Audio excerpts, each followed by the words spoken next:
ایک صحابی حضور علیہ السلام کی بارگاہ میں آ کر کہتے ہیں یا رسول اللہ میرے پڑوس میں ایک مسلمان صحابی رہتے ہیں، ان کے کھجوروں کے 10 درخت ہیں، اگر وہ مجھے دے دے تو یہ میرے باغات کے سامنے اس طرح آ جاتے ہیں جیسے دیوار ہوتی ہے، میرے باغ کی حفاظت بھی ہو جائے گی اور میرا کام بھی بن جائے گا۔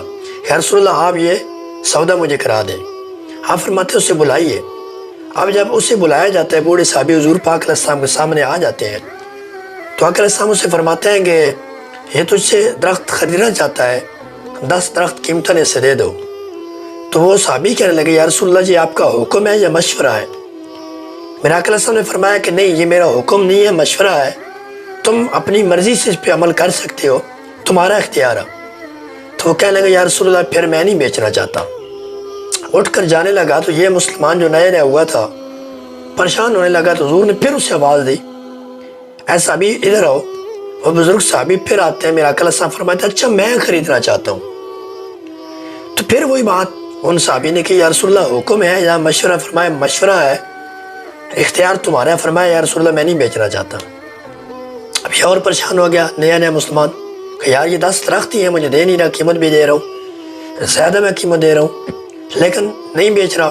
خیر سے صحابی پھر اٹھنے لگتے ہیں، حضور پاک علیہ السلام پھر بٹھا لیتے ہیں، کہتے ہیں میرے صحابی میں تیرے ساتھ آخری فیصلہ کرنے لگا ہوں۔ کہاں یا رسول اللہ حکم فرمائیے؟ فرمایا کہ اس کے بدلے میں جنت کے اندر تجھے 10 باغات عطا کر دوں گا، بہت بڑا گھر عطا کروں گا، اور یہ مجھے دے دے۔ پھر اس نے یہی کہا کہ یا رسول اللہ حکم ہے یا مشورہ؟ فرمایا کہ میرا مشورہ ہے، تمہارے لیے بہتر ہے کہ تم وہاں کے لیے یہ چیزیں خرید لو۔ تو کہنے لگا اگر مشورہ ہے میرے اختیارات پہ نہیں بیچنا چاہتا، کیا کر وہاں سے اٹھ گیا۔ اب وہ صحابی جب بوڑھے وہاں سے اٹھے تو قریب بیٹھے ایک اور صحابی نے کہنے لگا یا رسول اللہ یہ جو آفر آپ نے اسے دی ہے میرے لیے ہے؟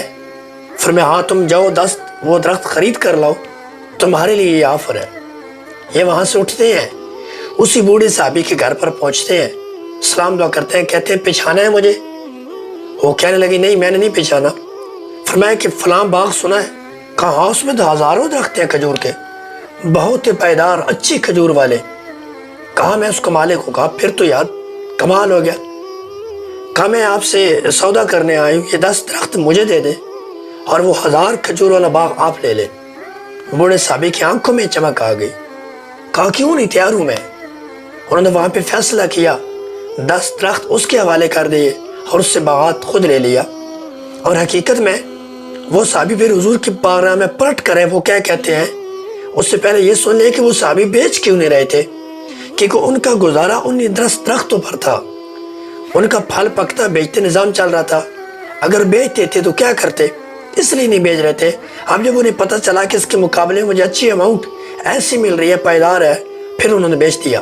اب وہ صحابی وہاں سے اٹھ کر حضور کی بارگاہ میں آتے ہیں، یا رسول اللہ میں نے سودا ڈن کر لیا۔ فرمایا تیرے ساتھ وعدہ کر تو جنت میں تیرا مکان بھی ہوگا اور تیرے 10 باغات بھی تجھے اچھے عطا کر دیے جائیں گے۔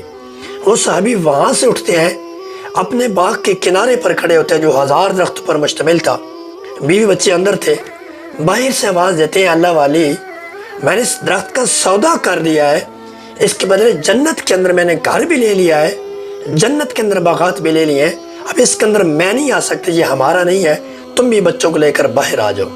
خیر سے وہ سامان اٹھاتی باہر آتی ہے، کہتی ہے مبارک ہو میرے خاوند، زندگی میں سب سے اچھا کام پہلی دفعہ تم نے یہی تو کیا ہے۔ یہ ایک اللہ کی بارگاہ میں مال دینے کا طریقہ تھا، دل میں ایک محبت تھی کہ یار یہاں پہ اگر دنیا کی دولت جاتی ہے جائے لیکن آخرت کے اندر ہمارا کچھ بن جائے تو اس سے بڑی اور کیا ہو سکتی ہے توفیق۔ اللہ پاک ہم سب کو نیک جگہ پر مال خرچ کی توفیق عطا فرمائے۔